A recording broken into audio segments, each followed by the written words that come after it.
келгенше сөйлеп өткен қазақ тіл, Жәнібекпен Қойлыбай сыйлап өткен ғажап тіл деп Қожаберген жырау айтпақшы. Қазақ сөз қадірін өз қадірім деп білген текті халық. Осы жарысқа қатысу үшін сөзге жүйрік, тілге шешен болу керектігін түсіндім.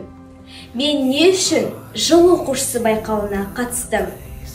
Ат шабысына қарай шабады, ер намысына қарай шабады демекші. Қыз да болсам талабым елден ерек. Алға ұмтылу, әр қадамнан сабақ алу, нәтижеге қол жеткізбейінше тоқтамау.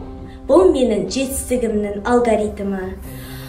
Талай бәсі жоғары байқауларда жеңіс тұғырынан көріндім. Сенбе жұртқа тұрса да қанша мақтап, әуретеді ішіне қулық сақтап.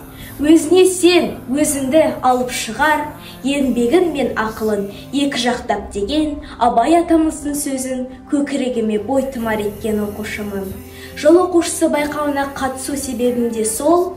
Мектебіміздің үздік оқушысы ретінде басқа да үлгілі оқушылармен аламан бәйгеге шығып, жиналған кіл мықтылардың ішінде оза шауып, тәжірибе жинақтап, мектебіміздің намысын қорғап, мәртебесін көкке асқақтату.